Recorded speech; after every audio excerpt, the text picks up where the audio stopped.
चलिए आगे बढ़ेंगे और अब बात करेंगे ईरान की, जिस पर ट्रंप ने फिर से चेतावनी दे डाली है। अमेरिकी राष्ट्रपति ने कहा कि ईरान के पास बस 3 दिन का वक्त है, यानी अब तक जो चेतावनियां और धमकियां वो दे रहे थे उसका अल्टीमेटम यानी कि डेडलाइन भी दे दी है कि 3 दिन का वक्त बचा है, वरना तेल भंडारों पर हम हमला करेंगे। हालांकि 3 दिन बाद क्या होने वाला है, क्योंकि लगातार जिस तरीके से दूसरे दौर की वार्तालाप को लेकर अमेरिका की तरफ से कोशिशें देखने को मिली हैं, जिस पर यहां पर रेसिप्रोकेट ईरान की तरफ से नहीं किया गया, उससे अमेरिकी राष्ट्रपति पूरी तरीके से भड़के हुए। उनका कहना है कि अब अगर बातचीत करनी है तो बातचीत फोन पर भी हो सकती है। इस्लामाबाद नहीं जाएगा डेलीगेशन, क्योंकि इससे पहले जेडी वेंस इस्लामाबाद जाने वाले थे, तमाम तैयारियां हो गई थी, लेकिन ईरान की तरफ से कोई प्रतिनिधिमंडल वहां नहीं पहुंचा।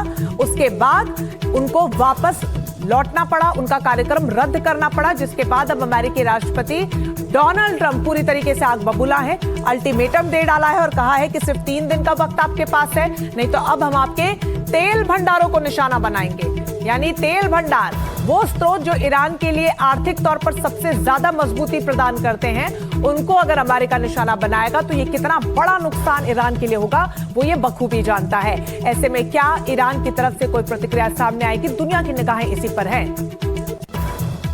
तो ईरान हालांकि हॉर्मूज खोलने को तैयार है, लेकिन जो मुख्य मांगे हैं अमेरिका की, वो परमाणु कार्यक्रम पर पूरी तरीके से रोक, क्या उसको ईरान मानेगा? क्योंकि ईरान कह रहा है कि शुरुआत करते हैं इस युद्ध विराम की, हम हॉर्मूज खोलते हैं, आप नाकाबंदी हटाइए। लेकिन अमेरिका ये जानता है कि अगर वो नाकाबंदी हटा देगा तो सीधे तौर पर, अप्रत्याशित तौर पर जो दबाव वो ईरान पर बना रहा था वो पूरी तरीके से खत्म हो जाएगा और उसके बाद ईरान को झुकाना बहुत मुश्किल हो जाएगा।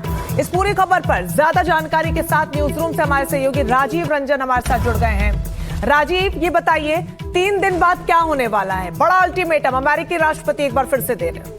देखिए, ट्रंप बार बार अल्टीमेटम दे रहे हैं, बार बार धमकी दे रहे हैं, लेकिन उस पर अमल जो करना चाहिए वो अमल नहीं कर रहे हैं। ईरान के सामने दुविधा है कि ईरान को ये लगता है कि जब तक जो है ब्लॉकेड, यानी जो ईरानी बंदरगाह को लेकर तेल लेने के लिए कोई टैंकर लेने के लिए आ रहा है या फिर जा रहा है, जब तक आप ब्लॉकेड नहीं खोलिएगा तब तक बातचीत नहीं हो सकती। ईरान का साफ तौर पर यह कहना है। स्ट्रेट ऑफ हार्मुज को लेकर भी ईरान का यह कहना है। वहीं अमेरिका का यह कहना है कि ईरान अपनी शर्त को जो छोड़े और यूरेनियम एनरिचमेंट की बात जो कह रहा है कि वो उसके हवाले करे। तो कई सारे मुद्दों पर पेंच फंसा हुआ है और बातचीत की भी पहल हो रही है, मध्यस्थ के जरिए बातचीत हो रही है, प्रस्ताव भेजा जा रहा है, लेकिन देखना यह हो कि कौन पक्ष जो है झुकने को तैयार होता है या कौन सा पक्ष जो होता है अपने स्टैंड से थोड़ा बहुत लचीला रुख अपनाता है। लेकिन जब बातचीत के टेबल पर आप पहुंचते हैं तो बहुत सारे रिजिडनेस जिसको कहते हैं, आप उसको लेकर नहीं चल सकते, कहीं ना कहीं आपको लचीला लुक दिखाना पड़ता है। बिल्कुल राजीव, और इस बार तो अमेरिका अब थोड़ा तल्ख तेवर दिखा ही रहा है। अब तक सबसे पहले बातचीत की मेज पर पहुंचने वाला अमेरिका कह रहा है कि